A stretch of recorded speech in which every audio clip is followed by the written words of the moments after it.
Welcome to Trauma and Narcissism Redefined, your podcast with your weekly dose of education, inspiration, and hope beyond trauma. Do you only think that trauma bonding can happen in abusive relationships? Have you been in an abusive relationship and found yourself leaving, going back, and feeling really frustrated and feeling ashamed that you can't just leave? Well, in this episode, I'm going to be talking to you about exactly what trauma bonding is, but how it also doesn't just manifest in romantic relationships. It can actually happen in the workplace, in friendships, and indeed many more. So welcome. I hope you are well. I hope you've had a really great week. I hope you're enjoying all of the episodes that I am putting out there, where they're going to be around trauma and narcissism. We're going to talk a bit about narcissism today because it's very much about when we talk about trauma bonding, but just really sharing things that I didn't know. And as a 50-year-old woman, some of the things that I didn't know, I think, how did I not know this stuff? But if my parents weren't taught that, why would they ever teach me that? So really, I see this podcast as maybe the parents that we didn't have, that we can kind of go through and learn together. I can share my experiences, good and bad, mistakes I've made, because I've made many, let's be honest, and really hope that we can all learn something from it. Also, do let me know if you've got any ideas of guests you'd like to see me interview on this podcast. Let me know. Drop me a message. So let's talk about what trauma bonding is. We've kind of all heard the phrase, and I'd heard the phrase, but I didn't really know what it was. So let's dive a little bit deeper to find out exactly what trauma bonding is. Well, some of you may have heard of something called Stockholm Syndrome. So Stockholm Syndrome is, if you were taken by hostage with somebody, let's say you're on an aeroplane and there's a hostage situation, and the terrorists will be almost trying to get you on side, and they'll be telling you their story about what's happened and why they're doing this. And there comes a point where sometimes there can be this tipping point where you actually start feeling sorry for them. You actually start feeling sorry for the terrorists, and you can start believing in what they're doing and actually relate to what they're doing as well. Well, trauma bonding is really more a relational element to that, but the concept is just the same. It's kind of a different terminology that we're using. So trauma bonding is where we feel bonded to another human being by nature of how they act, how they behave, and also our own past experiences about how we act and behave and what our core emotional wounds are. Now, we think of trauma bonding tending to be in abusive relationships. When I was married to my ex-husband, he was a covert narcissist. I was very much trauma bonded in that relationship. And even when we split up, the trauma bond was still there. I'd say for another good couple of years. And I was really stuck. But I didn't realize exactly what a trauma bond was from a physiological perspective. So let's go right back to the beginning about how a trauma bond will start. So in our childhood, we learn about relationships, we learn about ourselves, and we learn what a normal, loving relationship should be like. Now, if you're brought up in a household where perhaps one or even both of your parents are unable to show you the love, the tenderness, the care that you absolutely deserve, as children, we don't think it's the fault of our parents because we don't realize that as kids. We think it maybe is something wrong with us. From my perspective, I had an amazing codependent mum who had her worth from being a mother. So of course, she's going to shower a lot of love on me. However, my father on the other side of that was pretty unemotional. He was very transactional. He went to work, to earn the money so we could be fed and clothed. But the actual emotional side of parenting just wasn't there for him. And I was desperately seeking praise and love from him. And it never came.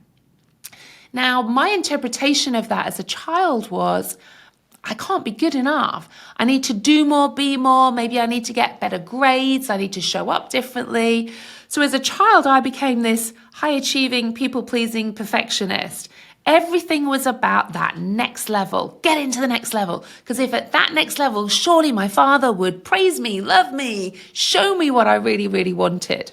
And of course, that never happened. And even to this day, I'm 50, he's 83, still not happened. I don't mind now because I get it. But at the time, it really felt like it was as a reflection of me. Of course, now that I see it was no reflection of me, it was just he'd never been taught that. And he was incapable of showing me that. You know, I was sat there waiting for someone to do something that was actually not in their capabilities. And I'm sure many of us can relate to that. Are you waiting for somebody to show you something like love that they are actually incapable of showing because they were never shown that themselves? And that's a really, really key point to remember, because sometimes we're left waiting and waiting and waiting and waiting times 100, times infinity, and it just never happens. So my interpretation of my father not showing me that was, I'm not good enough. But the flip side of all of that too was that became my normal version of being in a relationship, particularly with a man. And so my version of a relationship with a man, a loving relationship with a man, was to feel not good enough and to always feel on edge, wanting to prove my worth in the hope that they would then show me that love. That wasn't just the only relationship that manifested in. What happens in trauma bonding is there are physiological changes that happen, and we actually become addicted to feeling the hormones that get secreted in that type of relationship, and we become addicted to that. So what happens when we're in these trauma bonded relationships? So I'll use my father as an example, the trauma bond of being in a relationship with my father, not a romantic relationship, I hasten to add. That's what we associate. But the start of what my version of normal love is and being in that relationship came from my childhood.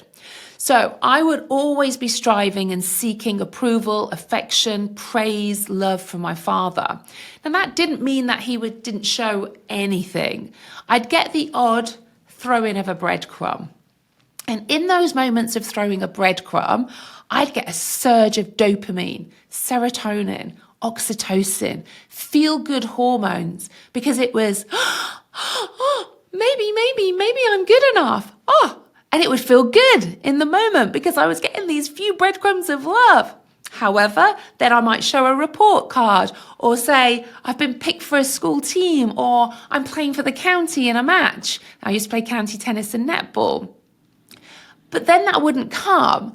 And when that didn't come, it was a reminder of, hey, Caroline, you're not good enough. So my body would switch into a fight, flight, and freeze survival response, and I'd start pumping out cortisol to protect me.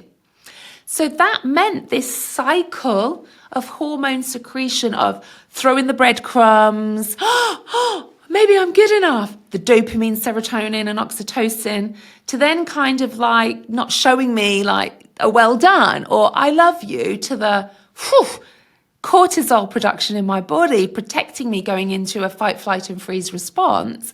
That cycle of hormone secretion, my body became physiologically addicted to, and it became my version of a normal relationship, which meant friendship groups as I got older, meaningful relationships for me, either needed to be highly codependent, like my mother, and I would show them so much because I would see my sense of worth in being the bestest friend ever, or if I tended to attract friends that would love me showing how amazing they were, because if I could shower everything on them, surely they would like me. Surely they would show me my own sense of worth then. And of course, toxic people love that.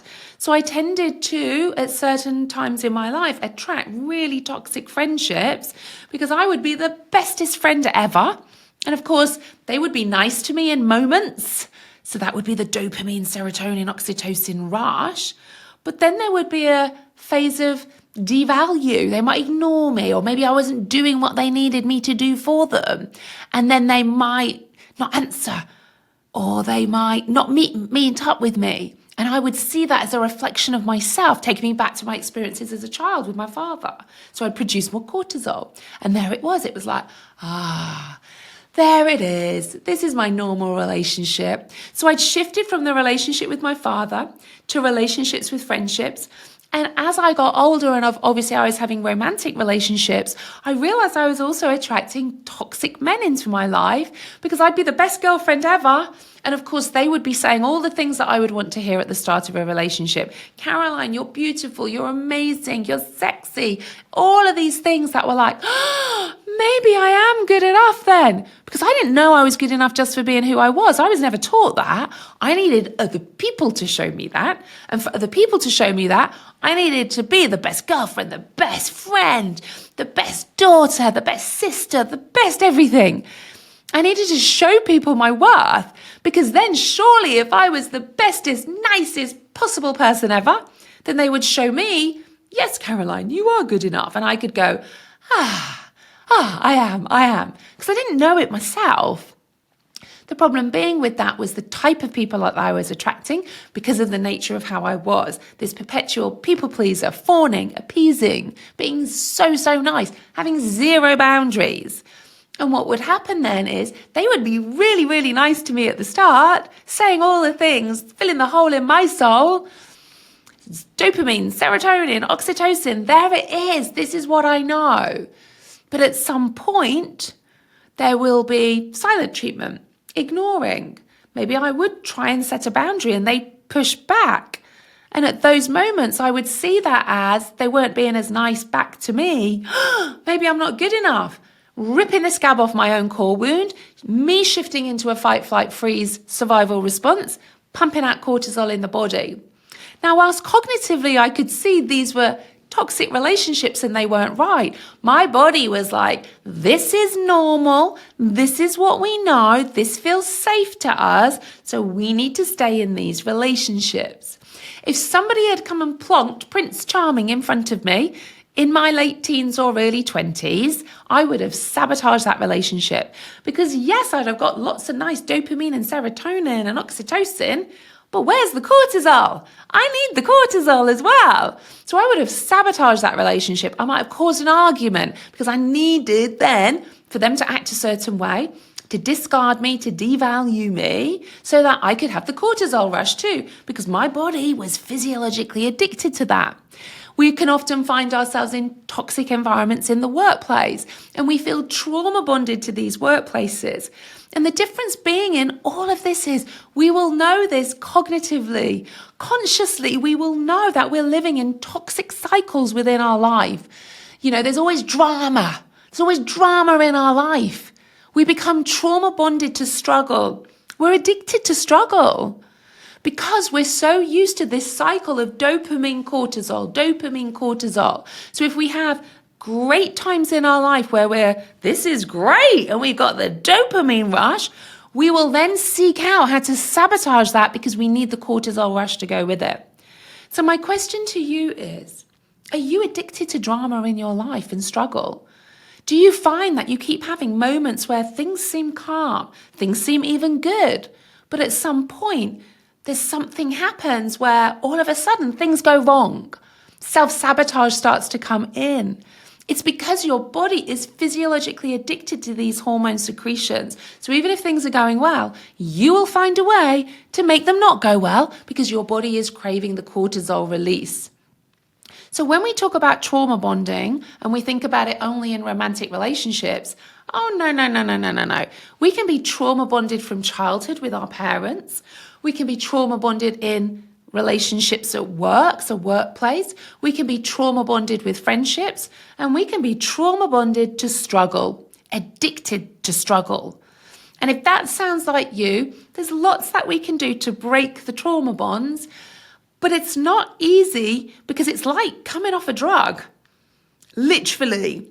And research has shown it can be 20 times more difficult to break the trauma bond in a relationship, a toxic relationship, than coming off heroin, because your body needs the cortisol and needs the dopamine, and it needs them both together. It's not used to just having one.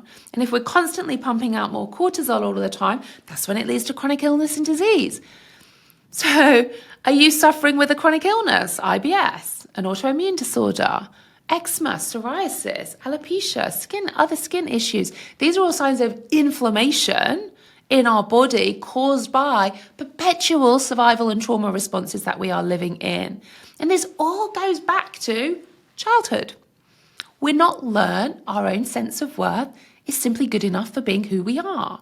Because if we knew that, we could set boundaries. If we knew that, it wouldn't matter if somebody pushed back at a boundary, and even if they didn't like it, we wouldn't see it as our role and responsibility to fix it. Because that's what we do. If we hold a boundary, someone pushes against it, I need to let that boundary go because then they won't like me. And what happens is we end up stuck in this cycle all of the time. So for us to really break the trauma bond, two things we need to consider. The first, we need to set up an environment conducive for that addiction to be smashed, to be got rid of. Just like if you were going to go into a unit and break your drug addiction, that's what we have to do. So that might mean blocking people. It might mean setting up modified communication with people. We want to minimize how much we are in touch with those people. It can be difficult in the workplace, but ultimately there can be ways of either looking for another job, or you've got to do the second part to help you with that too. But really, ideally, we need to set up an environment conducive for breaking the trauma bond and the addiction. The second part is you need to start to know that you are good enough, worthy, lovable, and important just for being who you are, not by what somebody else says or does, because they got their own wounds, they've got their own stuff going on. You need to know simply for breathing, you are good enough. You don't need anybody else. Other people's behaviors is zero reflection of you. Other people's behaviors is a reflection of their own traumas, their own past experiences. But if we've not been taught that, then we will see other people's reactions as a reflection of us, and that will trigger our own core wounds. We need to go back to our childhood. We need to have some corrective experiences for us to not just know, but feel good enough. We can't think our way out of this. We have to feel our way through it. We need to go back and reparent our younger selves and reparent and show our younger selves all the things that they never got. You know, for me as a child, what did I need to hear? Me as the adult, I can show that to my wounded younger part of me. So we need to do some somatic work to really work at that nervous system level. So even if someone is mean to you, then you might feel a bit of activation in your body, but you can absolutely regulate that and sit with that and know that it's no reflection of you. So trauma bonding comes in many formats, and I would love to hear from you. Maybe you've only thought of trauma bonding being in romantic relationships, abusive relationships, and maybe listening to this now, you're like, oh my God, Caroline, I'm addicted to struggle. Let me know. Are you addicted to struggle? Do you find that you have these great moments and then everything is like this roller coaster? Do you find yourself saying phrases like, there's always drama around me. It's always one thing after another. If that sounds like you, maybe you are trauma bonded and addicted to struggle. Let me know. Drop me a message. Drop me an email. Make sure you follow me on Instagram. Make sure you follow me on Facebook. I love to hear from you. And let me know any other suggestions. You know, I didn't know any of this stuff.